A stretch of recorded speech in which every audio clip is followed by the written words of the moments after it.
Notre invité ce soir, le docteur Pierre-Jean Ternamian, président URPS dans la région Auvergne-Rhône-Alpes. Bonsoir, docteur Pierre-Jean Ternamian, merci d'être avec nous ce soir. Encore un flop pour la vaccination au centre de Saint-Priest ce week-end. Un centre, on le rappelle, uniquement pour les personnes prioritaires. Seulement 200 personnes qui sont venues se faire vacciner avec AstraZeneca. Est-ce qu'il ne faut tout simplement pas arrêter les rendez-vous avec ce vaccin qui est visiblement boudé par les Rhodaniens ? Et je pense que, si vous voulez, ce vaccin est boudé par les Rhodaniens, mais même par tous les patients. Les médecins généralistes que j'interroge n'arrivent pas à placer le vaccin AstraZeneca. Quand vous avez, par exemple, 10 personnes qui viennent vous voir pour une vaccination, si vous arrivez à en faire un, vous êtes chanceux. Donc, il y a un rejet de la population. Et il y a un rejet qu'on voit, si vous voulez, dans les stocks de vaccins. Pourquoi ? Parce que le fond de roulement est assez caractéristique, si vous voulez, de la capacité de l'adhésion à la population. Si vous prenez, par exemple, le Pfizer ou le Moderna, on va dire, sur la France, il y a un fonds de roulement de 130 000 doses. En AstraZeneca, on est un stock de roulement de 1 400 000 vaccins qui nous restent sur les bras.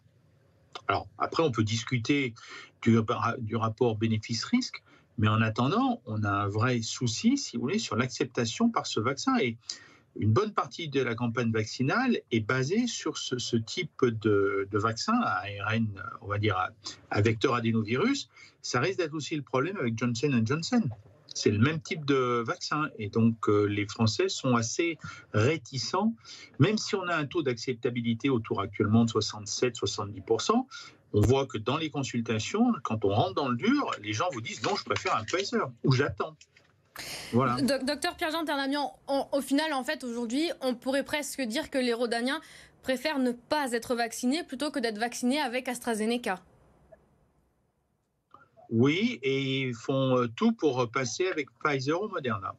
Et comme Moderna, ça ne leur évoque pas grand-chose, c'est une ruée sur les centres de vaccination qui utilisent du Pfizer. Et là, la médecine libérale est défavorisée puisque c'est d'abord les centres de vaccination dans lesquels nous participons, mais on n'a pas vu la chaîne logistique, accès facilement à Pfizer au niveau cabinet libéraux, ni en pharmacie.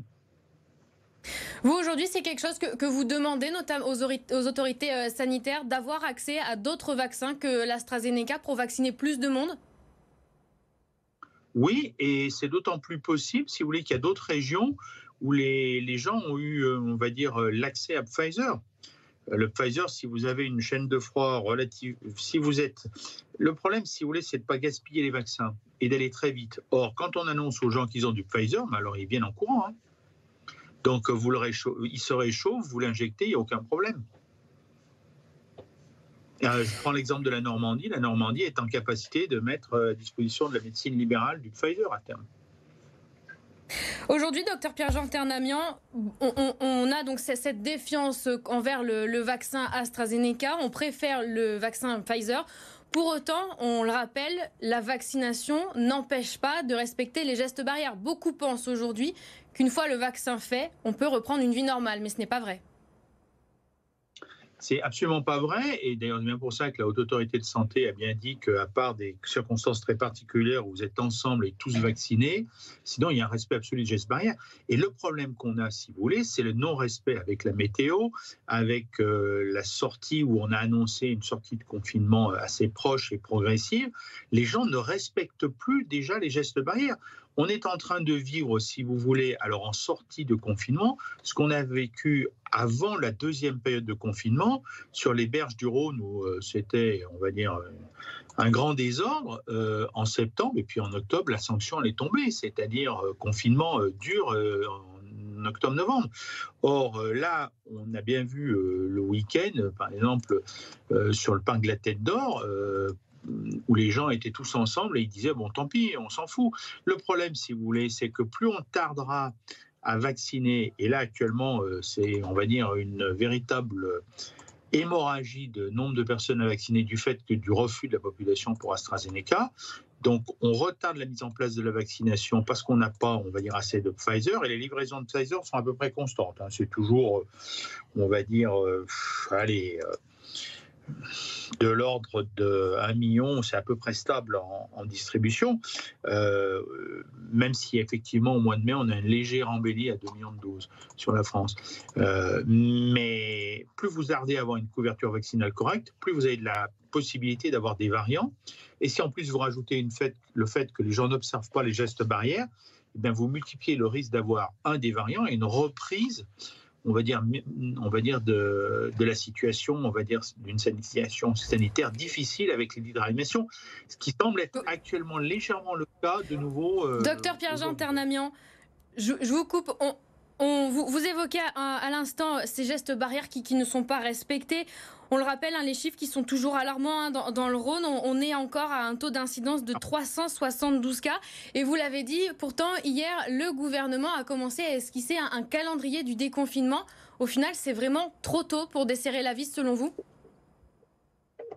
Alors, c'est pas forcément trop tôt, puisque les simulations de l'Institut Pasteur qui servent, on va dire, de guideline pour le gouvernement semblent montrer une décélération.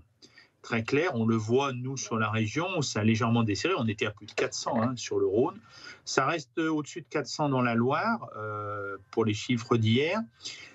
Ça semble se desserrer au niveau du taux d'incidence. Le problème, c'est qu'actuellement, on a des gens qui sont en réanimation qui arrivent en direct, sans passer par la case d'hospitalisation, donc on n'a pas ce tampon amortisseur.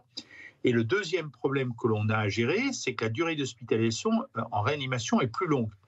Donc, il y a une légère décélération, on va dire, du taux d'incidence avec un R0, enfin un R qui est négatif sur la région Auvergne-Rhône-Alpes. Mais par contre, sur les lits de réa, on ne voit pas forcément le bout du tunnel.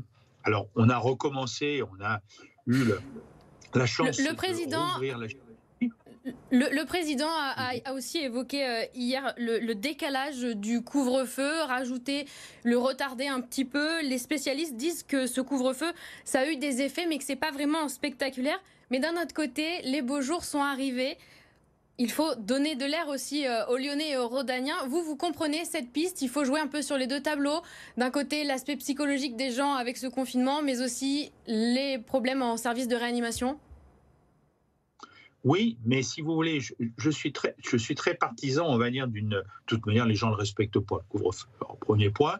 Deux, qu'il soit passé, on va dire, à 21h, je pense que c'est bien. Mon problème essentiel, c'est simple, c'est le non-respect des gestes barrières par la population. Et là, il y a un déficit, on va dire, il faut marteler l'impératif et leur expliquer que sinon, c'est quatrième vague juillet en modélisation. Et là, on a pour vous finalement, docteur Pierre-Jean Ternamian, pour vous, avec ce calendrier de déconfinement, l'été sera fatal pour nous. Inévitablement, au mois de septembre, on sera de nouveau dans un pic de l'épidémie. Alors, je ne suis pas devin, mais les modélisations montrent, si vous voulez, qu'on a un risque de reprise de la pandémie, probablement plutôt en juillet, s'il n'y a pas le calendrier, ou du moins la mise en œuvre de cette libération. Tout le monde en a marre, si vous voulez, mais les gens en ont marre, mais ne respectent pas les gestes barrières. On en est toujours à ça. Rappelez-vous, prenez bien comme idée en tête que cet hiver, on n'a quasiment pas eu de grippe et de gastro-entérite parce que les Français sont enfin lavé les mains. Et là, avec la pandémie, si vous relâchez, c'est bien, si vous voulez, c'est logique d'essayer de sortir la tête du tunnel, mais encore faut-il respecter les gestes barrières. Et il n'y a pas un respect des gestes barrières. Il n'y a pas non plus d'amende dissuasive pour ça. Il n'y a pas un contrôle de police renforcé ou une communication forte pour respecter les gestes barrières. J'ai peur que ce soit, on va dire, un peu light comme processus. Merci docteur Pierre-Jean Ternamian d'avoir été notre invité ce soir. Je le rappelle, vous êtes président URPS pour la région Auvergne-Rhône-Alpes. Merci beaucoup d'avoir été avec nous.